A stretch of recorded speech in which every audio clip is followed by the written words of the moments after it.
Kan? Jom, hari ni saya nak tunjuk dekat korang satu makanan daripada Jerman yang memang terbukti dalam tu ada bahan mentah yang sebenar dan makanan yang sumber karbo dia rendah. Jom saya tunjukkan. Inilah makanan yang saya cakap tadi, makanan daripada Jerman. Leonardo Fresh kita panggil. Sumber daging yang digunakan 85%, holistic ingredient 15%, iaitu bahan-bahan organik lah. So makanan ni bau dia lebih kuat, kucing lebih berselera, jauh lebih berkhasiat. Bagus untuk muscle, bagus untuk skin. Boleh lah kucing kena batu karang sekali, jangan risau, okey.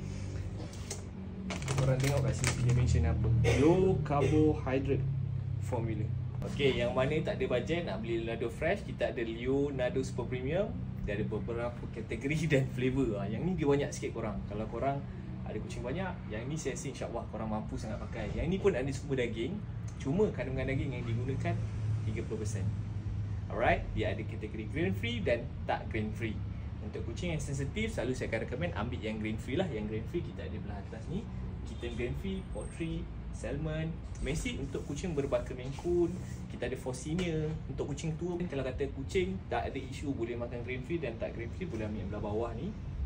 Kita ada kitten, kita ada complete untuk kucing dah mutant, kucing yang obese, nak kawal berat badan, boleh ambil yang ni.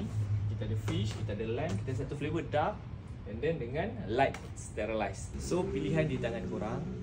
Ada rezeki lebih boleh pakai, kalau tak ada bajet boleh buat campur dengan makanan di rumah. Hari ni saya terpaksa bawa saya punya majikan sebab dia selalu bayar gaji saya, terpaksa saya bawa dia.